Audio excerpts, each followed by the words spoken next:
So if you want to change the world, start off by making your bed. If you make bed every morning, you will have accomplished the first task of the day. It will give you a small sense of pride, and it will encourage you to do another task, and another, and another. And by the end of the day, that one task completed will have turned into many tasks completed.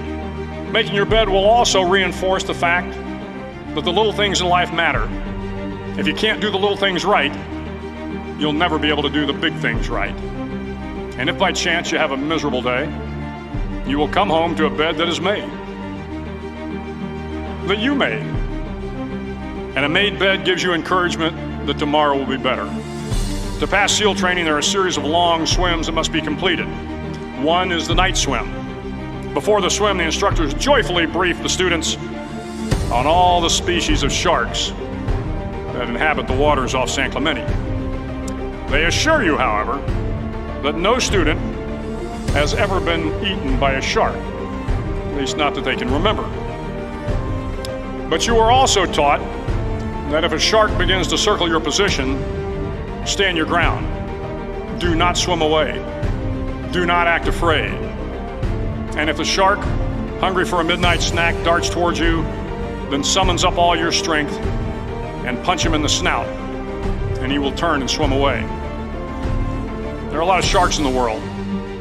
If you hope to complete the swim, you will have to deal with them. So if you want to change the world, don't back down from the sharks. Over a few weeks of difficult training, my SEAL class, which started with 150 men, was down to just 42. There were now 6 boat crews of 7 men each. I was in the boat with the tall guys, but the best boat crew we had was made up of the little guys, the Munchkin crew, we called them.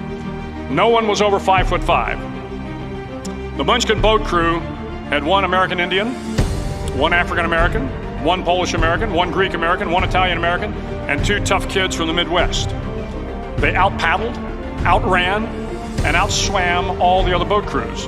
The big men in the other boat crews would always make good-natured fun of the tiny little flippers the Munchkins put on their tiny little feet prior to every swim. But somehow these little guys from every corner of the nation and the world always had the last laugh, swimming faster than everyone and reaching the shore long before the rest of us. SEAL training was a great equalizer. Nothing mattered but your will to succeed, not your color, not your ethnic background, not your education, not your social status. If you want to change the world, measure a person by the size of their heart, not by the size of their flippers. The 9th week of training is referred to as Hell Week. It is 6 days of no sleep, constant physical and mental harassment, and 1 special day at the Mud Flats. The Mud Flats are an area between San Diego and Tijuana where the water runs off and creates the Tijuana Sloughs, a swampy patch of terrain where the mud will engulf you. It is on Wednesday of Hell Week that you paddle down to the Mud Flats and spend the next 15 hours trying to survive the freezing cold, the howling wind, and the incessant pressure to quit from the instructors. As the sun began to set that Wednesday evening, my training class, having committed some egregious infraction of the rules, was ordered into the mud. The mud consumed each man till there was nothing visible but our heads. The instructors told us we could leave the mud if only 5 men would quit. Only 5 men, just 5 men, and we could get out of the oppressive cold. Looking around the mud flat, it was apparent that some students were about to give up. It was still over 8 hours till the sun came up. 8 more hours of bone-chilling cold. The chattering teeth and the shivering moans of the trainees were so loud, it was hard to hear anything. And then, one voice began to echo through the night. One voice raised in song. The song was terribly out of tune, but sung with great enthusiasm.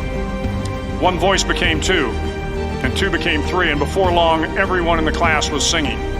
The instructors threatened us with more time in the mud if we kept up the singing, but the singing persisted, and somehow the mud seemed a little warmer, and the wind a little tamer, and the dawn not so far away.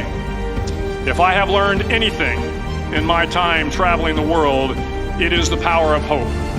The power of one person, a Washington, a Lincoln, King, Mandela, and even a young girl from Pakistan, Malala.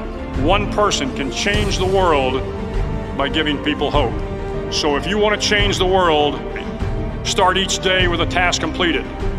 Find someone to help you through life. Respect everyone. Know that life is not fair and that you will fail often.